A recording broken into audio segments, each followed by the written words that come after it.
Good evening, everybody, and welcome to another edition of the Sports Exchange. My name is Scott Morganroth, Motor City Madmouth, or King of the Road, and I will be going on the road beginning Tuesday night to Cooperstown, New York. But we have some business to take care of tonight here with my dream team of people. And I'm going to lead off since I'm in a baseball frame of mind. I know JB likes the NFL, so do I. But we got plenty of time for them in the fall. We're dealing with the boys this summer, and I'm in a baseball mindset between what I do with the Marlins and what lies ahead in Cooperstown. With that said, we're going to go ahead and get introductions out of the way earlier. We have a great show on hand. And just to give you folks an idea what kind of a show we do have in store, what athlete in the past 30 years would you want to meet? The crew is going to have their opportunity to mention one, okay, Rick Curdy, and I repeat, one, okay. This isn't going to be you trying to go ahead and find another one because I know you're good at it, and I give you a lot of credit for doing it, but just numero uno one, and that's probably all the Spanish that I do know. With that said, okay, Mr. Curdy, why don't you let everybody know how they can get a hold of you? My name is Rick Curdy, founder and CEO of the Charlotte Bats. You can find me on my website at www.charlottebats.com. We have a petition on there to bring Major League Baseball to Charlotte, North Carolina. So please sign it. I'm also on Facebook at Charlotte MLB and Charlotte Bats Baseball. I'm on Twitter, Charlotte Bats Baseball. I'm on Instagram at Charlotte Bats. And I'm also on LinkedIn under Rick Curdy. JB Ellis, go next. JB Ellis, Sideline Sports, every Tuesday, 8:30, live, and then DBTV everywhere else, anytime. Right now, this is for you, James Tatum. I'm right here. Where you at, Mr. Suspended? All right, and my longtime co-host on this very program, George Eichhorn. Yeah, Scott, good to be on with you again tonight. And guys, reach me at SNG Sports 99. Also, George Eichhorn at LinkedIn and Facebook. And also order a copy of my book, Detroit Sports Broadcasters on the Air by Arcadia Press. There's a link to it on the South Florida Tribune website. So you'll want to make sure you get a copy of that book. It captures the history of Detroit sports broadcasting, including a page featuring Scott Morganroth and featuring him with Jimmy Connors and Muhammad Ali. You talk about two great athletes, Scott. You were there interviewing them. Yeah, here in my beloved hometown of South Florida. All right. And so everybody got their intros out of the way. You guys ready to roll? JB got his in. George got his. All right. Well, here's the main topic of the night. Okay, I've been waiting for your answers, and we're going to get them now. What athlete in the past 30 years would you like to meet? All right, Rick. One. Okay. I want to meet Lou Gehrig. Okay. I said to me, my dad would always tell me that Lou Gehrig was a better baseball player than Babe Ruth, and I mean, all the games he played in a row, classy guy. He seems like it was a really, really nice man. So when he could sit down and talk, complete opposite of Ruth, where Ruth was the party boy, big center of attention. Gehrig was always like the kind of shy, private guy. It was just him and his wife. Just very humble, put up phenomenal numbers, during his career. Won a Triple Crown. Of course, played for the Yankees. I just love to sit down and talk with him. And it's unfortunately that he died so young because I think his numbers would have been even bigger. And so that's the person I would love to meet, would be the Iron Horse, Lou Gehrig.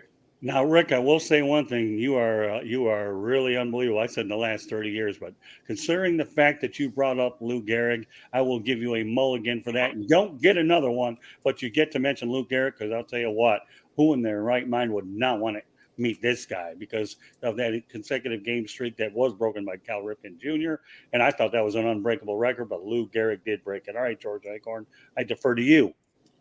Well, my guy is somebody I have never met, and unfortunately, I've never interviewed him either, Tiger Woods.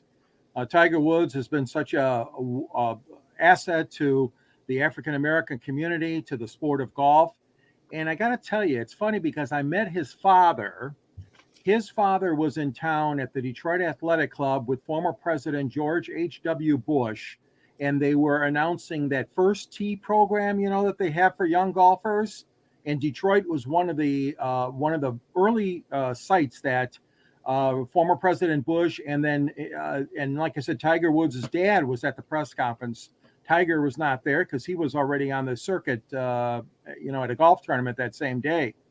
but he means so much. I would love to talk to him and see what everything. And I'm not talking about the bad stuff. We all know that he's had some unfortunate things happen in his life with the divorce and with the car accident and things like that. But I mean, just to talk to him and to learn more about what a great influence he's been, and a positive influence on so many young people taking up the sport of golf, and obviously for, like I said, for blacks in America as well. So my guy's Tiger Woods. I like that. And you know what I like about Tiger Woods? I think his birthday is either the day after mine or 2 days after. He's a Capricorn. He's not a bad Wow. Good. Yeah, I don't know exactly what it is. I think it's the 30th or 31st. My crack statistician, Candy Ebling, will probably have that by the end of the night. But meanwhile, JB Ellis, who do you want to meet or would you like to meet? So this is a tough question. I'm sitting Why do you here think I'm supposed to make him easy? Come on, JB, really? I'm glad I got to go last because good. I'm still debating. I'm trying to draw as much time as I can on this one. Yeah, all right. So you're our version of Brett Favre. You're waffling, right? I'm going to go with Barry Bonds because, the Incredible Bulk was amazing. The best baseball player of our time by far. He was great when he was young in Pittsburgh, a skinny kid that, did everything. And then later in his career, when his body transformed, still the best player in baseball as an old man. Hit home runs. They walked him with the bases loaded intentionally. Who does that? He can play the field. So he was by far the greatest player I've ever seen. And he was, the media and him just didn't get along. And I'm convinced that he's not as bad as the media portrays him to be. He's probably not the most personable guy, but I can tell you I've interviewed hundreds of people. I've gotten along with everyone I've ever interviewed, so I'd probably get along with him, and I'd love to sit down and have a conversation with him. I think it'd be a lot of fun, and just to hear stories. I mean, Willie Mays is his godfather. His dad was a great player. Could you imagine the stories and the fun you could have sitting there having a great conversation with him? I had the opportunity to do it and turned it down and decided to go to the Marlins locker room when the Marlins beat the Giants and Pudge Rodriguez had that play at the plate and vaulted us into subsequently the World Series. I turned it down. Wanted nothing to do with Barry Bonds, although that is a good segue. We'll do that later in the show. So I'm glad that you have the guts to meet him. I have no interest in the guy, but that's okay. That's what the show's about. We all have different opinions. The guy I would like to meet is Bo Jackson, who recently paid for the funeral expenses for all the 19 victims in the Uvalde shooting. Everybody knows about Robb Elementary School in Uvalde, Texas. Once again, rest in peace. Prayers for all those folks that are going through the tragedies.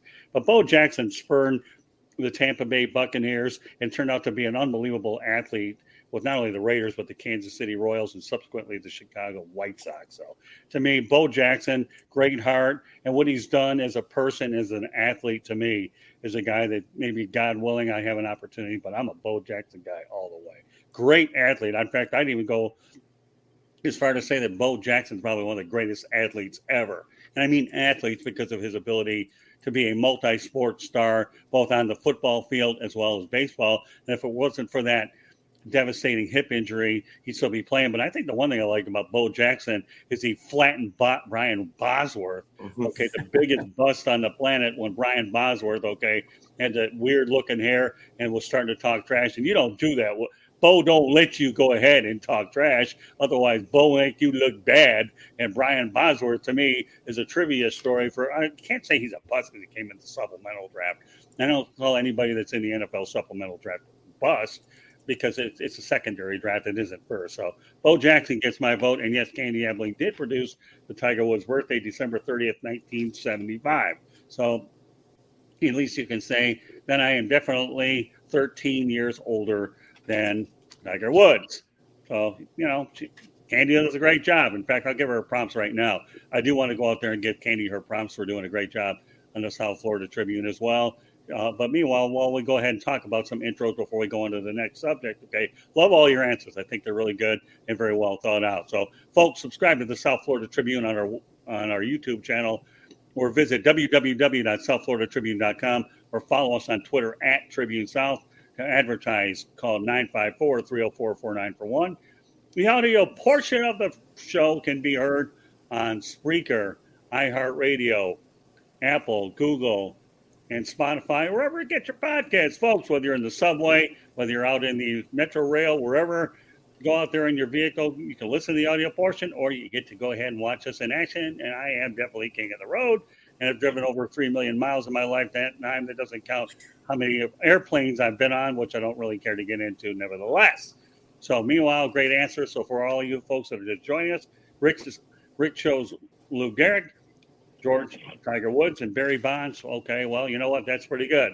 All right, so on to the next subject tonight. I really like those answers. I think they're fantastic. We're going to a guy who doesn't compare anything to those individuals, but a guy by the name of Josh Rosen recently signed with the Cleveland Browns. It's his 5th team in 5 years. So say what you want about this guy. I still think that Josh Rosen has gotten the wrong end because he's traveled so many teams. And I don't think he's really had a great opportunity to earn the starting job. But I guess Cleveland sees enough with him, knowing that you have the potential suspension of Deshaun Watson, which we're really waiting on days, and they're trying to fortify their quarterback depth. So you know what, Rick? I know you have a lot of quarterbacks in Charlotte. We're not going to get into Baker, Mayfield, or Sam Darnold. But since you're a California kid, UCLA, you think Josh Rosen finally sticks with Cleveland? I don't think so. I think that's just another stop for him. You know, they got him for insurance because they don't know what's going to happen with Deshaun Watson. I think the Browns are prepared that he's going to be suspended for a year. So I just think he's just there to kind of fill in that gap of quarterbacks, knowing that Deshaun Watson will likely be suspended maybe for a year. I think that's what the Browns are preparing for. And I agree with you, Scott. I think he's gotten the raw end. I mean, he was selected 10th by the Arizona Cardinals and played one season, and they dumped him for Kyler Murray. So, and he's just been bouncing around everywhere. I thought he was a really good quarterback. I liked him in the draft. It was a draft with quarterbacks I was not in love with. I liked him a lot. And I just think he's just not given that opportunity, and he's just been bouncing everywhere. To me, it's unfair to call him a bust because I don't call him a bust because he's just never had that opportunity. You know, when you get drafted one season, they trade you right away for nothing when he went to the Dolphins. It's unfair, and I just feel bad for him. And if he can't be in the NFL or anything like that, I always thought he would be a superstar like in the USFL or the XFL. So we'll see what happens, but I just think this is just another pit stop for Mr. Rosen. Yeah, I think the only thing that he does have going for him is Kevin Stefanski's a really good offensive mind. If there's anybody that can hopefully bring the best out of Josh Rosen, knowing that he's really not under a lot of pressure being low on the depth chart, then hopefully he has an opportunity to develop. I was hoping that he developed with the Bucs. They moved on from him quickly. I believe he went to the 49ers for a cup of coffee. Yeah. And, of course, we know that what happened with Atlanta was a cup of coffee. And we know the Dolphins situation was unfortunate. And, yes, Rick, I'm totally agreeing with you all the way. What happened in Arizona was a joke. All right, George, some thoughts on Josh Rosen? Well, again, echoing Rick's sentiments, I mean, he's a stopgap quarterback, stopgap measure for the Browns. Again, we're waiting to see what the NFL punishment will be for Deshaun Watson. And I'm not going to say anything good or bad about Rosen. I mean, obviously he has bounced around, but like so many backup quarterbacks have over the years in the NFL. The situation in Cleveland is not, as good as it could be for a quarterback right now. I mean, they had a lousy year last year, and obviously they're hoping for better days, but I'm not convinced that Cleveland's even going to be in that race. But as far as Josh goes, I mean, we'll have to see. I mean, he'll surround him with great receivers and with some good running backs, and maybe he'll have some good stats. But again, yeah, like you said, I mean, it's mostly just a stopgap measure. They got to have themselves a quarterback to fill the gap there with the suspension looming. And, he has bounced around, but so many of those backup quarterbacks bounce around from team to team and year to year. And, I wait and see on that. But, yeah, it's not going to get you probably as many wins as you'd hope for if you're a Cleveland Browns fan. JB? Somebody's got to be the third quarterback. Right now, obviously Watson's the starter. You have your backup, and you got, Josh Rosen. Is he good enough to be a backup in the league? Not really. Probably didn't cost much. It fits into the salary cap. So if he, gets to be on the team for a while, put him on the bench, don't have him dress when Deshaun's there. And, he he can play if in an emergency. So not a horrible move. You gotta find ways in the NFL with the salary cap now to make things work. You gotta find guys that can go out there and play when it's necessary. And they obviously saw something in him with all the guys they could have went out there inside. So I don't think it's a bad move, and I don't think he's talented enough to ever be a starter in the NFL again. But in an emergency situation, at least he has experience. He can go out there and do what needs to be done, and he's maybe just as good as about half the backups in the league anyway. Well, I'll add one thing to what Rick mentioned. Okay, I'll piggyback off you a little bit. Okay, Rick. Number one, what he does have going for him that most quarterbacks don't have is USFL made it through year one, and the XFL starts up, I believe, in February. So he'll be able to get more reps in the spring if he's not able to get many here during the regular season. And I can't when they talk about a secondary league, the Canadian Football League has brought in a lot of quarterbacks. One that stands out to me has always been Warren Moon. So, if you can land somewhere and put enough film up there, anybody's going to find you. And I still don't think the NFL has the top 32 quarterbacks. So the longer Josh Rosen sticks around, then I'm for the underdog because of what you said, Rick. But yeah, you got the XFL, USFL, Canada. I don't think he's going there anyways. I'm rooting for Josh Rosen. That's all I'll say about that. So we'll see. Having those spring leagues, I want those spring leagues to succeed. I've seen some USFL players actually picked up by NFL teams, and we've even begun to see the tip of the iceberg yet as training camp starts to wind down a little bit. All right, let's switch gears a little bit. Let's go to the Baseball Hall of Fame. David Big Papi Ortiz is now in it. And now that opens up a lot of interesting questions. We addressed those a little bit on 108 Stitches Baseball Talk last night with myself and Rick Curdy and Lou Landers. We'll talk about Big Papi. We're going to focus on him a little bit, and then we're going to go on to some of the other ones. David Ortiz, obviously, we know that he failed that anonymous drug test. He got in, but then if you're going to talk about him, you got Mike Piazza and Ivan Rodriguez were suspected of doing it. But I think one of the reasons that Ortiz really gets in is he was a likable individual. He helped Boston with that long, big drought to win a World Series. And when you're likable and you get along with the media, my goodness, they're going to reward you. They really are. And and the Hall of Fame didn't have anybody going, I don't think, last year. So I think they had a pretty interesting class with Tony Oliva there, Jim Cott, and David Ortiz. But all right, Rick, let's piggyback off of last night a little bit. What are your thoughts about Big Papi going in the Hall of Fame? And I don't want you mentioning the other guys. The focus right now, Rick, is strictly on Ortiz, all right? Okay. Well, I'm not very happy. I've been very consistent with not having PED users in the Hall of Fame. And, they allowed one. People can say what they want about Bagwell or Piazza or whatever. They think they did it. This guy actually did it. He was on the same list as Alex Rodriguez. And we know what happened to Alex Rodriguez when this avalanche of storm came out, that he was a PED user and all that stuff. David Ortiz was on that list, and it got the media didn't even pick up on it. And he claims, I don't know what happened, whatever, but he should not have been in. I'm not happy with it. It just shows the hypocrisy of sports. If you're, like you said, Scott, if you're a likable guy, they'll reward you. And if you're not very likable, like a Bonds or a Clemens, they're not going to put you in. So as far as I'm concerned, and I don't want to see PD users, but you're going to put Big Papi in, allow everyone else in. Why not? Because you're just not showing the consistency that you should be doing by not allowing them. So I think eventually Bonds and Clemens and Sosa and Maguire will probably get in now that Big Papi's in, but will remain to be seen. But to me, this is a black guy. I'm not happy with it. And to me, David Ortiz should not have been in the Hall of Fame at all, period. And we're going to get to those other guys in a moment, but I'm glad that you maintained your focus on David Ortiz. Yeah, he is likable. He put up some pretty good numbers. He's the first designated hitter, I think, to get in. That can open up more doors for future DHs as well. But yeah, if you're likable and you're a hero in Boston and you have a media that's going to put you in a major market and you won a World Series for a team that hadn't won it for a lot of years, you have a lot of things going for you as well. But that said, George Eichhorn, David Ortiz, you like it or you don't? I like it because I'm a firm believer that a guy does deserve a second chance. He does fall under that category of a media darling, let's be honest. Right. But you got to remember, it's not the electronic media that's voting for him. These are the baseball writers.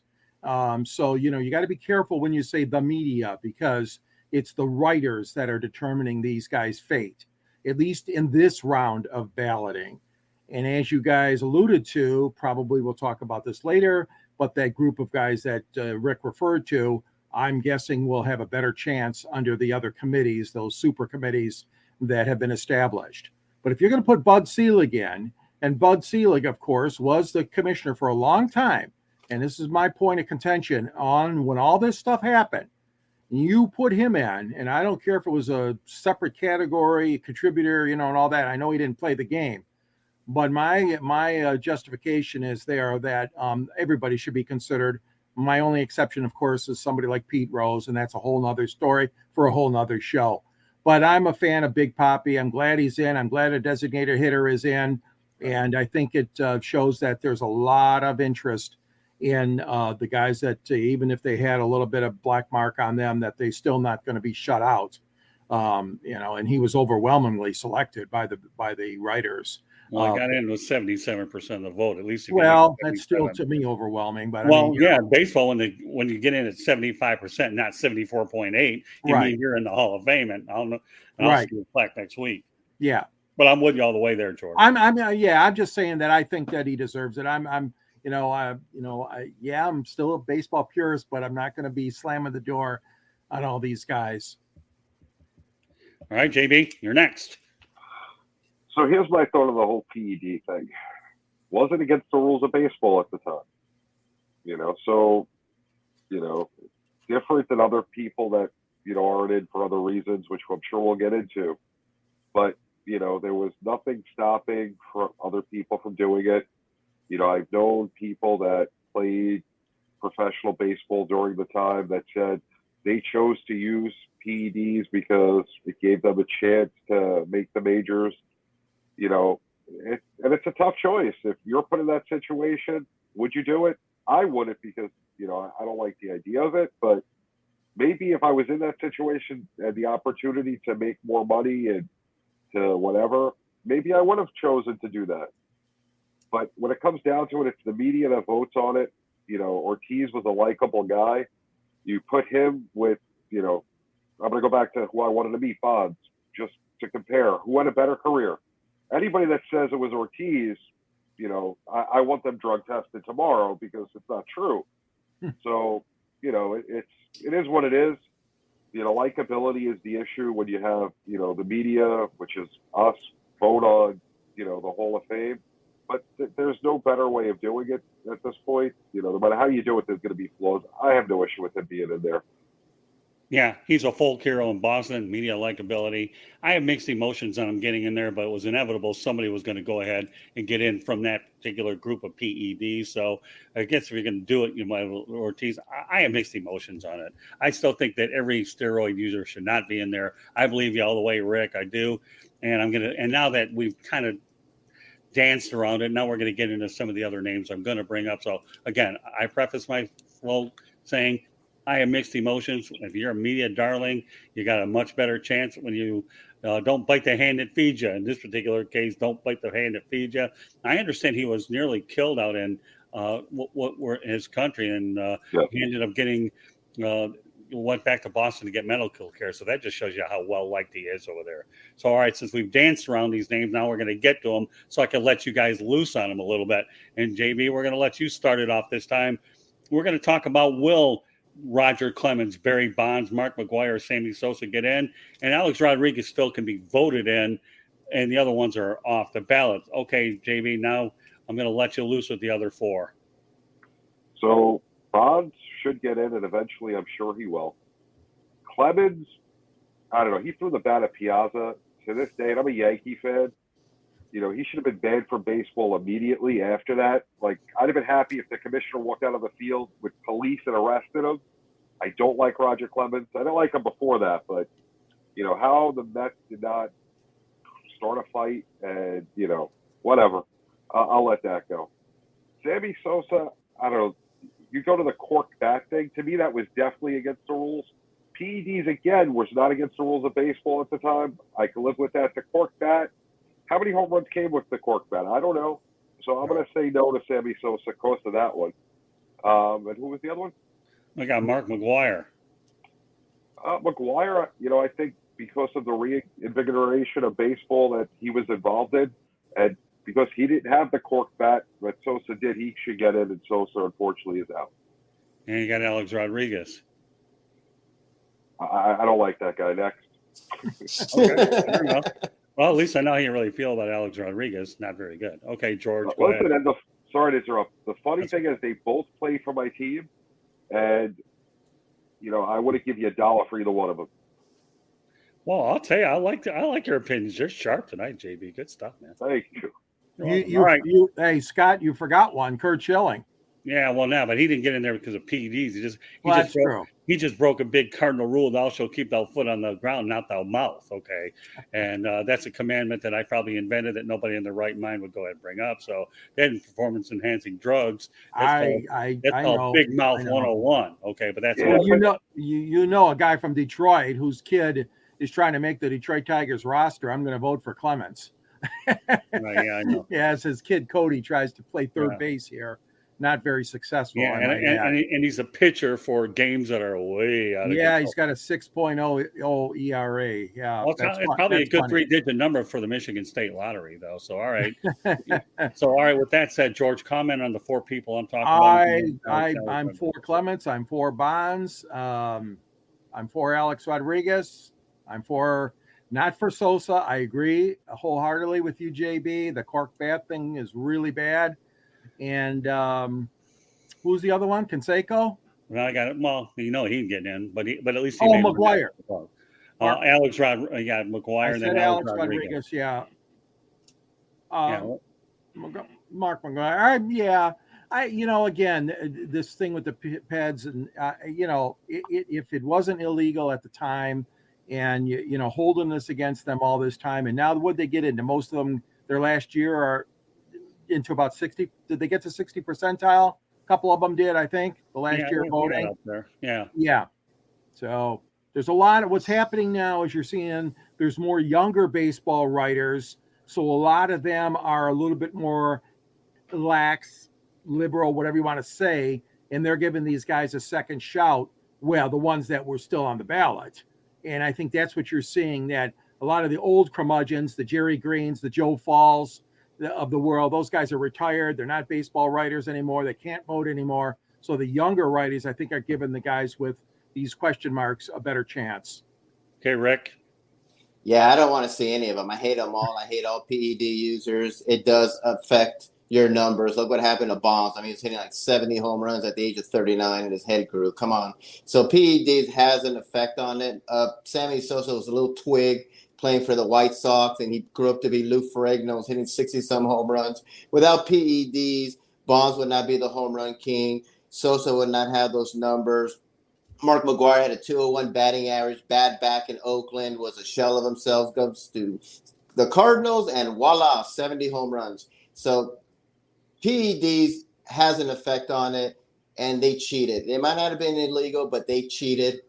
They should not be in, and unfortunately, they probably will get in, because now if you put David Ortiz in, you have to allow the Alex Rodriguez in, the Bonds, the Clemens, the Maguires, the Sosas. I think the one that's going to be left out, and his numbers are phenomenal, but he was, caught with PEDs, was Rafael Palmeiro. Look at his numbers. They're fantastic, but he ain't going to get in. Unfortunately, I think he'll be left out in the cold. So, but all the other guys, they'll get in, because you allowed one cheater to get in, you got to allow all the cheaters to get in. Yeah, I'll take a quote from Chris Mad Dog Russo, and I watch a lot of the shows that when I have a chance. His quote is, "Ruin the record books. You're not going in." That's his opinion. And you know what? He's a credible source to me. I like Mad Dog. I really do. And, again, the key words, ruin the record books. Now, as to the players here, okay, and yes, JB, I know it was legal then. Okay, no, I have a question, though. But look at Bonds, right? Out of all the guys, he really, if you want to break it down, had 2 different careers.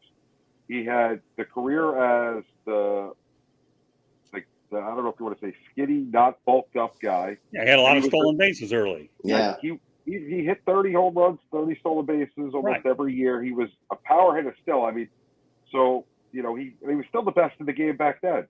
There was no question. You can't go back then and say he wasn't, one of the top 2 or 3 players then. Did he have enough years before the transformation as being the best player that you would say? Right. If his career ended at that point, would you say he would have been a Hall of Famer? I probably might. And I'll tell you why, because he played comparable like his dad, Bobby Bonds, did, who was able to hit for power and had a lot of speed. I would say that, but that's a real great hypothetical question. But I'll give you my thoughts on the four, but I'm going to think about what you said, JB, in a moment, and then I'll elaborate. First of all, Roger Clemens, if you're going to put Ortiz in, you got to put him in. Barry Bonds, I still think that Hank Aaron's the all-time home run king, and I'll never back off that comment.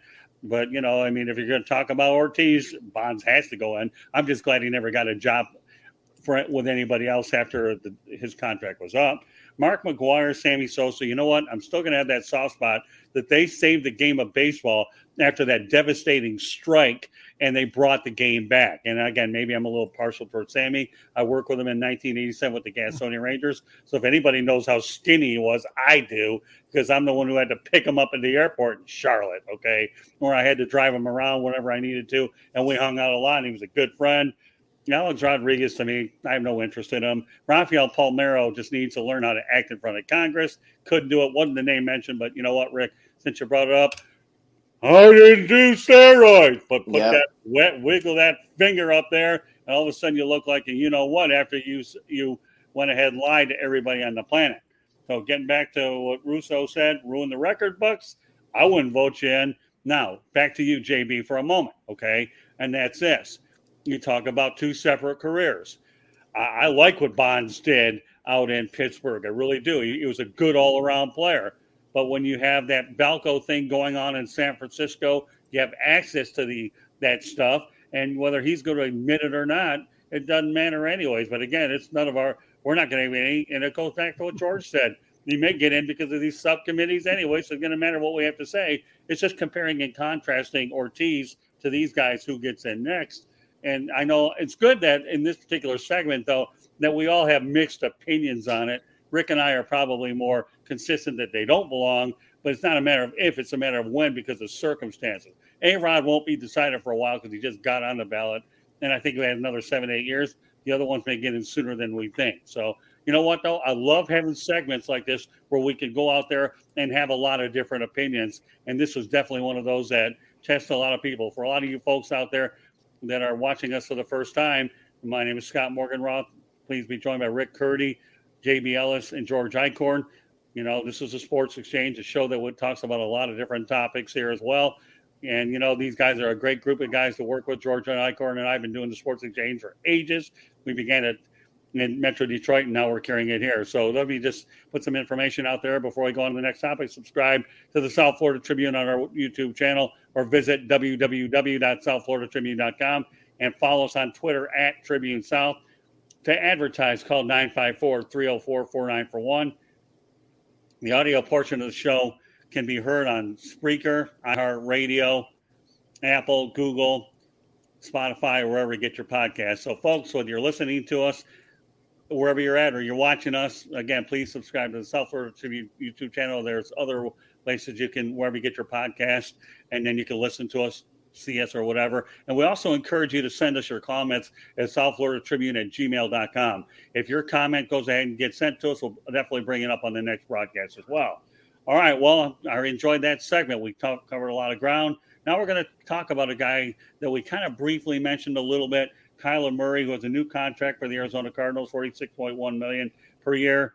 The Oakland A's payroll for 2022 is $48.5 million. And I know the Cardinals just inserted a clause in there that he had to have 4 hours of study time in order to collect that. Now, if that isn't the most interesting clause, I don't know. I'm not going to get into that. But think about it. Did Kyler Murray make the right career choice, knowing he's getting $46.1 million per year, and the Oakland A's payroll for 2022 is $48.5 million? I'm not a math expert, and if I need my father-in-law, Fred Ebling, I'm sure he'd give me a pretty good idea that I'm not too far with these numbers, that there's only a couple $1 million that separate one from the other. All right, Rick Curdy, go ahead. If you like to pick on the A's, I'll let you get an opportunity to pick on the A's and then Murray. Well, he obviously made the right choice because if he was with the A's, he wouldn't be getting all that money, and he'd probably be like a utility player, or he'd probably be like like a pinch hitter. I don't think he would make like this big impact in MLB than he did in the NFL, where he's the number one pick. He's a starting quarterback. He's with the Cardinals. Now he's got all this boatload of money now. And congrats to him. He made the right decision. The NFL. Their contracts are not guaranteed like Major League Baseball, but it depends on the signing bonus. It depends how much guaranteed money you get and all that. So, did he make the right decision? Well, obviously, because he's almost making more money than the entire baseball team in Oakland. So he made the right decision, and kudos to his agent. George? How many Super Bowls has he won? None. That's not going to matter, though. Kyla Murray is a future face, current and future face of football. They threw a lot of money to Matthew Stafford in Detroit. He never won anything. This happens all the time when you've got a good quarterback with good statistics and most of the time a good level head. I am curious, Scott, about what you said, and that's the study time that they put into the contract. That seems awful strange to me. That you would do that to your number one guy, that you'd have to do that. In other words, what are you insinuating there? That he doesn't understand the playbook, that he needs more in-depth knowledge of the playbook and of the plays? I don't know. It's out there. But, yeah, of course he's going to get a lot of money. His stats are right up there. Arizona has been good, very good, playoff team the last several years. And, like Rick said, I mean, you're never going to compare it to a baseball team in a market like Oakland. Obviously, I mean, that's a good stat that you brought forward, Scott. But football is just so far ahead. Their television contracts and the money that they dish out to these players is ridiculously high. But again, a guy with that much potential, that much talent, and that much visibility is going to get that kind of money. He's a good quarterback, but let's see. I'll be watching to see. Oh, and then another thing I was going to mention is, don't forget you got guys like Brady and Rodgers, and of course Drew Brees, already retired. When they're that changing face of the NFL, right, obviously is going to be the younger quarterbacks. Stafford's got a lot of years on him already, as we know. So they want to secure him. Obviously, the Cardinals wanted to secure him. And I'm not surprised they threw that much money at him. Is it too much? Of course. I think the going rate nowadays for quarterbacks, believe it or not, is $40 million a year. Who'd have thought that? I remember, George, many years ago when you and I were looking at Matthew Stafford getting a $40 million signing bonus. Now that's what they're getting per year. And who would have thought William Clay Ford was going to spend that kind of money until he had to realize, no, Russ Thomas isn't walking through that door. Okay, making sure you wouldn't get 40 cents, let alone 40 million, until William Clay Ford went ahead and exited him out the door. You're 65, you're retiring. That's how we do things at Ford Motor Company. So the going rate's 40 million, and we haven't even seen the Lamar Jackson situation. But I have a few other thoughts about it, but I want to defer to JB first. Okay, Kyler Murray, what's your take on this? So Kyler Murray's got to study the playbook, but is Cliff Kingsbury going to have to learn how to coach the second half of the year? I mean, he is garbage in the second half of the year. Let's renegotiate his contract and, tell everyone how he can't coach in the second half of the year. Why would they ever release that, the guy has to study 4 hours a week? First of all, he's the quarterback. He should be studying the playbook daily, even if he knows it, because every week there's changes to the playbook because you're playing a different team. You put new plays in, you take plays out. So you're always studying the playbook. What kind of stupid clause is that? Is Arizona like, the XFL, or are they the NFL? What kind of stupidity is that? Meanwhile, I got a coach that can't win a game in the second half. So I don't know. The minor league organization, totally surprised by the way they handle that. So, JB, let me ask you a question real quick, okay?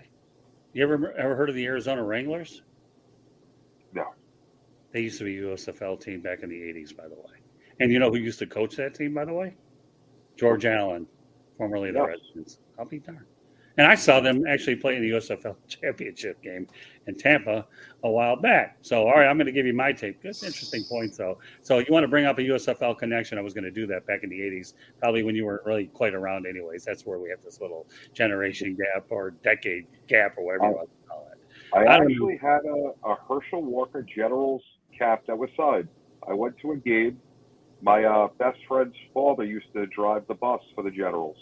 So we actually went to the Meadowlands, went to a game. He got us the Herschel Walker signed caps. It was a great day. Yeah, I was actually hoping that LA would actually make it to Tampa because I had a good friend, a broadcaster, one of my mentors, Andy Loscato, would have made the trip to Tampa. Instead, I got Arizona and the Wranglers, and that didn't quite work out so good. I'll give you my take on this thing, okay? I think the clause that they inserted there about him studying 4 hours is pretty stupid. I think that's a God-given that you should be doing it anyways. It's part of your JOB, but they did it anyways. Here's my biggest concern about Murray, okay, as well as a lot of these mobile quarterbacks. And I preface mobile quarterbacks. If you're a running quarterback, you're a moving target, okay? I don't have to tell you what happened to RG3. I have to tell you what happened to Randall Cunningham and what I'm worried about with Lamar Jackson. Will this guy see the end of that contract? I think he's getting $160 million guaranteed, where Deshaun Watson's getting everything guaranteed at $230. So my question to anybody else out there when you're talking about Kyla Murray, let's just hope and pray that he doesn't end up getting seriously injured by the end of that contract, knowing that he's a dual threat. Nowadays, quarterbacks are dual threats. That's what you're starting to bring in. You look at Trey Lance, who they're starting to bring in with the 49ers. It's a foregone conclusion that that's what they saw in him. So, are these guys going to break down? Are they going to see the end? I'm waiting to see what Lamar Jackson earns. So do I think Kyla Murray deserves a good contract? Sure. He's certainly going to be the face of the Arizona Cardinals, but inserting a clause like that, to me, weird. But, nowadays, though, when we talk about the NBA and you talk about playing issues about how many games you're going to play before they take off, now, I don't know if any clause is really outrageous anymore, considering the modern times that we're dealing with millennials and the different generation of athlete that we have. What would be a God-given situation many years ago that you would take for granted. Do we really have to go to that level to insert clauses in it just to make sure they do what they're supposed to do? I'm not a psychologist. I'm not going to figure that out tonight or any other night. So let's not concentrate on that. But again, my concern with Kyler Murray is his durability. And if he gets one big hit, the Cardinals are going to pay the piper for it. He isn't studying anywhere. If he has a concussion, he's delusional for a while.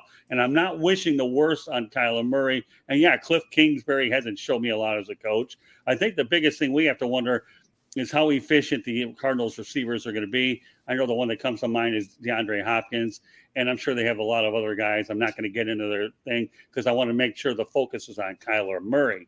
Okay, so will he see the end of that 5-year contract and be worth every dime? And, of course, you had that clause.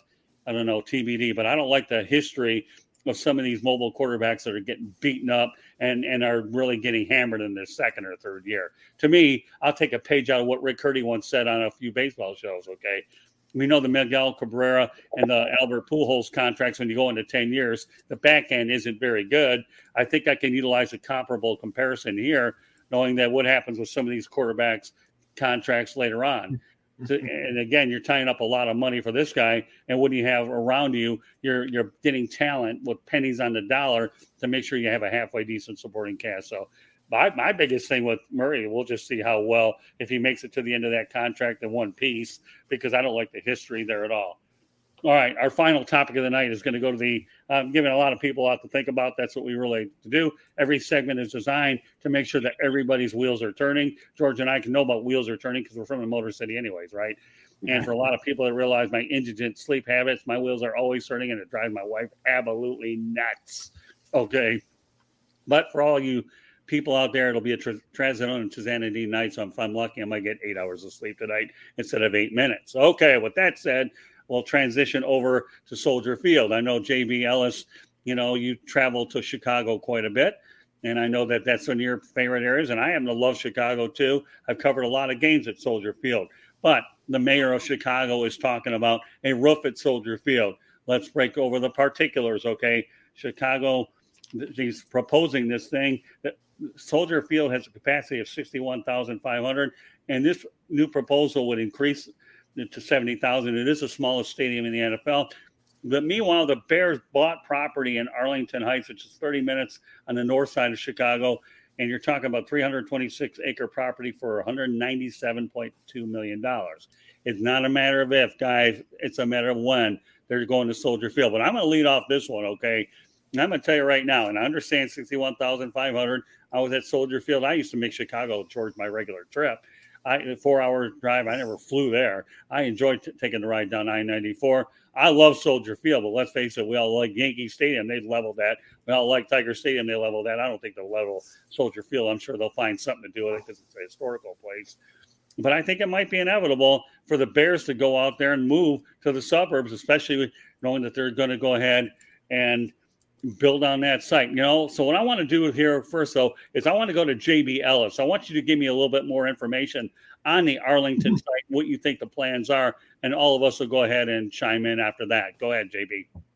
So, I mean, basically the Bears want to do what in baseball, what the Cardinals and the Braves have done, build little, entertainment districts where you can have restaurants, where you can tailgate, enjoy the game, go get a nice dinner, spend a lot of money, and be comfortable and enjoy the game. I mean, Soldier Field's a great place to go. You can compare it to other stadiums. I got to go see the Giants practice there January 2nd. Wasn't much of a game. The Bears were up 14 points in the first minute, so I won't call it a game. But it's a beautiful stadium. I like the idea of an open air stadium when you play in Chicago and Green Bay. I think it's a home field advantage for you. Why you want to put a dome if you play in the north and take away your natural ally, the cold, the snow, the wind? Doesn't make much sense to me, especially in the NFL where every little edge is so huge. When you have a team from Tampa or, Dallas that may have to go there and they're not used to the cold and it's a December game, maybe even a playoff game, you want to put them in a dome where now you have your best ally, the weather, and you've just taken it and thrown it away? And to me, that doesn't make sense. I'm sure there's a way to always expand seating and everything. I think the Arlington thing is definitely going to be done within maybe 10 years or so. Right. I know the mayor did speak about trying to get another team in Chicago if the Bears do decide to leave. I don't know how the mayor all of a sudden could just bring a team in. Maybe she should talk to Rick about how that happens with baseball, because I know Rick's been trying to get teams to Charlotte for a while. But Mayor Lightfoot thinks she has all the power to bring NFL teams to Chicago. So it's just a lot going on with the situation. I think it's just a matter of when. It's about making money. The Bears want to have more luxury boxes. A dome makes it usable year-round. You can have more events in the place so you can make money. It all makes sense financially, but, sometimes you got to go a little bit beyond that. Like you said, they tore down Yankee Stadium. I hate the new Yankee Stadium. I've been to Wrigley Field this year more than I've been to Yankee Stadium since it opened, the new one. So, I don't like it. Well, you know what, Rick, go ahead. JB set you up very nicely. Yeah, appreciate it. This is the mayor who said this. She's never played football. I don't even know if she's a sports fan.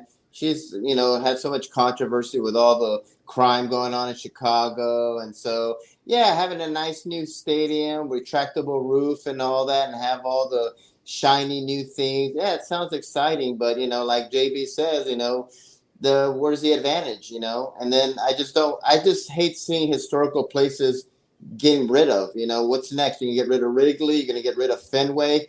I mean, can you imagine them getting rid of Lambeau Field and building a retractable dome stadium in Green Bay, which probably eventually will happen? I mean, I hate when these things happen, especially people who are not in sports, like the mayor, and who knows nothing about this. She's just saying this just to because it's a new thing. It's a nice, shiny thing. We're going to have the best stadium in the world. It's going to be great. It's going to be fantastic, blah, blah, blah.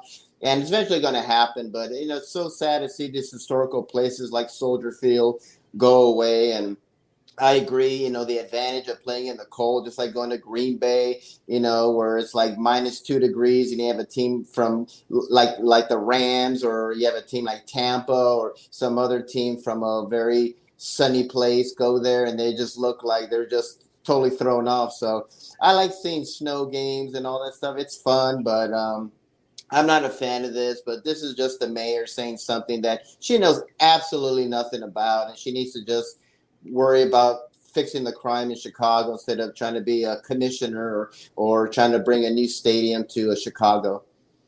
All right, George. Well, I think you got to give her a little bit more credit than that, Rick. Come on. These were actual drawings and renditions of what the Dome Stadium would look like. Okay, you act like she did this in a vacuum. No, they had architects and they went to work. I give her and the city higher ups in Chicago credit for trying to stop this a railroad of the city and moving that team out north. Hey, listen, I've lived through this and I hated it.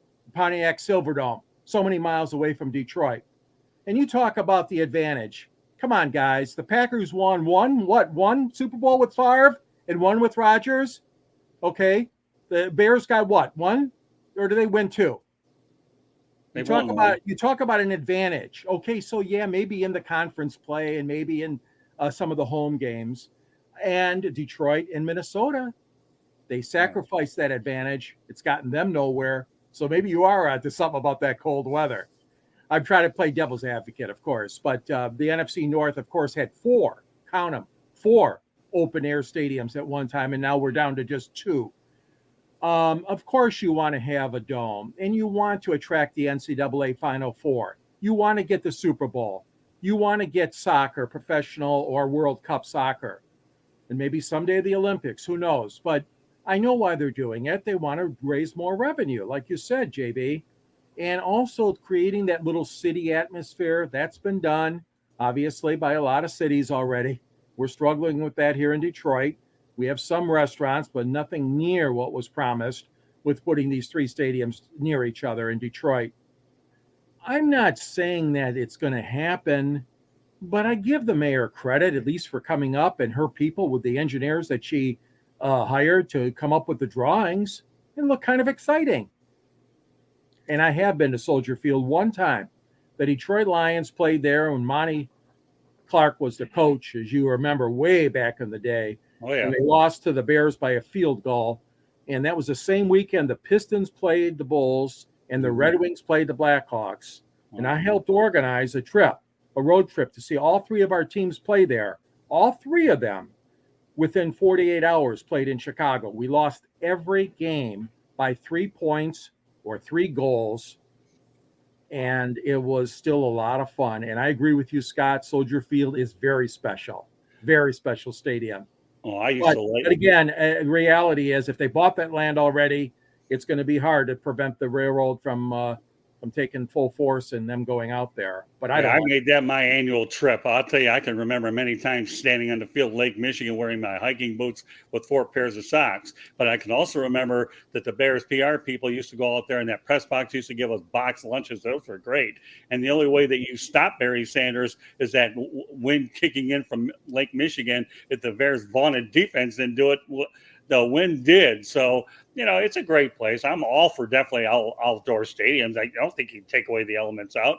But let's face the reality, dome stadiums are going to bring in more attractions like Final Four, things like that. You certainly have to think about it. And while you didn't like the Silverdome, George, I did like it. The Silverdome for me was my home away from home. I used to go there every week. Mike Murray, Bill Keenis, James Petralka, the list goes on and on. They made sure I was taken care of. When we only had one credential, you had to get the second one. They weren't giving up mine. And I was on the road with them a lot. But, yeah, I remember watching games at Tiger Stadium. And I remember watching games outdoors. The only one outdoor venue I never saw was in Minnesota at the old Metropolitan Stadium, but who cares anyways? And I saw it over the Metrodome. So, yeah, I definitely like the elements, knowing that the intangibles, as they would say in the betting industry, would be out there to say, how many times is a game decided because of wind or whatever the case may be, that could be decided. Heck, we're losing game because of bad calls. You can't sit there and fault Mother Nature for going out there and howling and making things a little bit there as well. So we take away the human element, but the reality of the situation is, it's going to happen. And here's the thing, there won't be 2 teams in Chicago. There is no way at all. I can understand maybe 2 in baseball. There is only 1 in hockey, right? There's only 1 in the NBA. This is not LA where you're going to get 2 of everything. This is New York where you get 2 of everything. Chicago is only have 2 teams in one sport, and that's baseball, and I can completely understand that. Nothing else. So, yeah, JB, it comes down to one thing, okay? It's 8 to 10 years down the road. I may not be alive to know that stadium's even alive. Anyways, all I can do is just visualize it, okay, and see what I think it could look like. And, yes, I'm always encouraging development around an area because what you guys don't understand, and I live it firsthand, and this is no disrespect to the Miami Marlins, okay? When you go to Miami to see a game, there's no entertainment in Little Havana, folks, okay? You're going to the game, and then you're going back on the freeway, and that's it. I don't think I've ever remembered a time I've walked into one of those restaurants in Little Havana, and I can bet you very much right now, Carl Lewis isn't walking through that door running out of there real quick, or Ben Johnson, cheaters and all, getting the heck out of Little Havana. So you need development around an area. Tiger Stadium had a lot of great restaurants around it. And, I'm sure a lot of major places are doing it. I think the Brewers are trying to do that as well. So no 2 teams in Chicago. I think you told me earlier, JB, that they're going to do away with the racetrack over at Arlington Heights. Is that correct? Yeah. I mean, they ran a couple of days this year, but they didn't apply for the license for next year. There are people fighting to keep it open, but it's not much. It's pretty much done. The Bears own the land now. I don't foresee it, happening anymore. Yeah, well, 8 to 10 years for all you Chicago fans. Enjoy Soldier Field while you have it, because you're going to have it for another 8 or 10 years. I know that they're making plans and they got the land. It's not a matter of if, it's a matter of when. Great show tonight, guys. I know we covered a lot of major topics tonight, and I'm really glad that we were able to address a lot of the major ones. So we have about a minute left to go in the show here. Rick, any quick closing thoughts? About 20 seconds. What do you like about what we did tonight? Oh, I think I went really good. I love the different opinions. I love how we can agree to disagree. You have me going off on the mayor, and you have George reeling it back, and I'm talking about the old stadiums, and we have to get with it. So I like the whole diversity of conversations we have and different opinions. George Eichhorn, quick. I was there also at Tiger Stadium in the freezing cold, and you'd snuggle up with a little bit of liquor there. You'd sneak it into the stadium. And, yeah, there's nothing like the old days. I agree with that.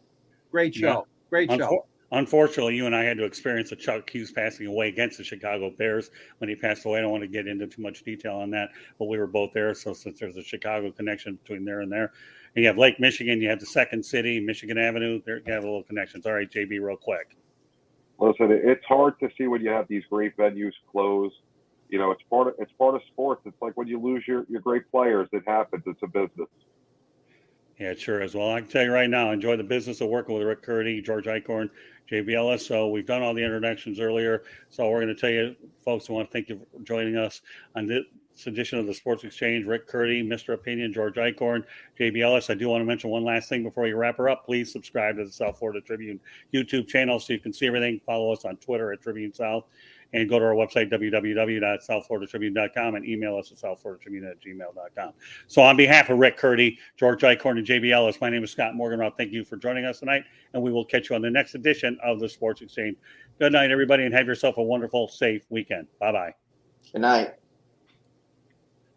Good night.